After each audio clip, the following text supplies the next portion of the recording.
name and your position. My name's John McArdle, I'm playing Danny. I'm Damian Cruden, I'm directing. Now, John, obviously we know you from your small screen roles like Brookside and Waking the Dead. How does it compare being up on the stage? Well, I always say you can't call yourself a proper actor unless you do theatre. And although I've done a huge amount of television work, I've always tried to do at least 2 or 3 theatre jobs a year. I mean, at some point it wasn't, I couldn't do it, I wasn't available, but if I didn't do it, I would miss it. I enjoy it, I love the rehearsal process of the company of the actors and the technicians that you're working with. It's the whole process of theatre that I love. And actually when trying to find a character again, a new character, that it's all exciting stuff to me still after all these years. Have you performed at York before? No, I'm looking forward to it. So a first time experience for you now. Damian, just tell us a little bit about the production. Well, the production it's an adaptation of the movie. Paul's text is very truthful to that, but I suppose the thing that really marks it out is the fact that there is live brass band music in it. So the text is very similar to the film text, the narrative is the same, and there is a very cinematic quality to the way in which you stage it. But one of the great things about it is, of course, that you get live brass music, which is, there is something about it, it really does, it's physical, you feel it in the room when it's played, and it connects you to something in a very visceral way, which gives it an added dimension. There must be a bit of an extra challenge with the music being involved, because obviously rehearsing something with just actors is one kettle of fish, I suppose, and then you've got to rehearse with the band and then put it all together. Is that an extra difficulty for everybody? For me, well, yeah, I mean, although I'm not playing an instrument, I'm playing a conductor, so I've got to be convincing as a conductor, hopefully, because there might be people in the audience who know about music. So that, the more I can learn about it, the better for me, and I'll feel a lot better if I can master it.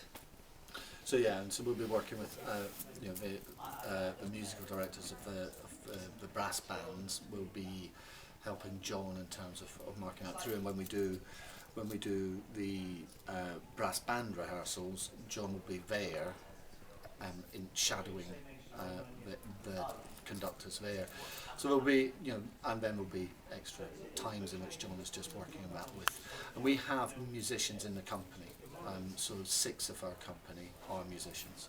So that, I think that's great, because it gives it, sometimes when you do brassed off, and in the past when we did it, there was only 1 member of the cast who played Gloria, who was a musician. This time it's 6. So that changes the relationship between the band and the musicians a little bit for our production here at York.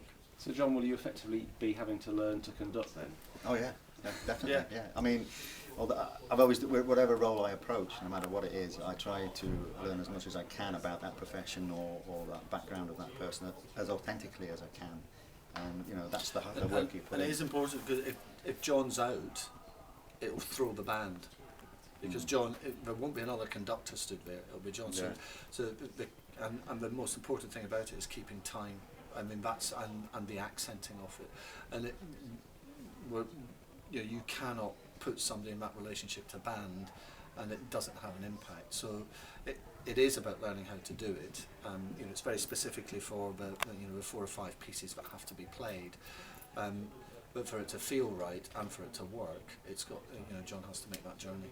A whole new sideline for you. Could be, yeah, new skill. Might join a brass band afterwards, you never know. It's like that programme, we do that, there's been that programme on TV where people learn to be conductors. Yeah, there is, a masterclass thing. Yeah, which I think we've done 2 or 3 times now. Yeah. I was just thinking about that the other day there about learning to be a conductor and about, what that's all about. Yeah, so I watched some of that programme, and it was seeing the development. Yeah. Some people took to it easier than others, obviously, because of your musical and you have a rhythm and what have you. And it is also true that it's about the personality.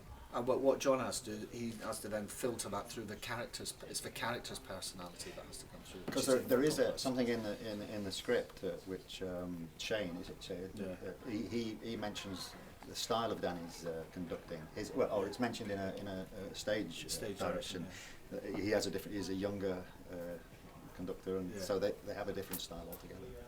It sounds like it's going to be a fantastic performance. Obviously, though, there is a lot of poignancy to it, and the fact that it's now 30 years since the miners' strike happened back in 1984. Do you think that performing it to a York audience, there's something particularly special about that, obviously, from a mining area around here? Well, even from, I mean, obviously Yorkshire and Wakefield and Doncaster and all those places that went through that terrible sort of the miners' strike during the 80s was an awful thing for those communities, and it's still very strong in those communities. The great loss of of everything they've had, and it's going to sort of. I mean, you said it's relevant still it is today. Hugely relevant, and York's interesting. I mean, Selby's a big mining community, and it's just down the road. The reason there are no mines under York, I am told, is because you can't mine under a church, and there are so many churches in the city that it would be impossible to sink shafts underneath the city of York. So, and in a way, I suppose there's something about was an uncommon thing about the amount of coal that's still underneath the United Kingdom, and that there are hundreds of years of coal supply, which could have been developed to burn clean if we'd been allowed that opportunity to do that. But that was all taken away, and we now import coal from all over the world at huge expense to the environment, and also from organisations that don't treat their workers properly, and that's what we're relying on that. I don't think anybody would say that what happened was right. Well, guys, very best of luck with the production, and hope it all goes well. I'm sure it'll be brilliant. And thank you for talking to us. Thanks a lot. Lovely, thank you.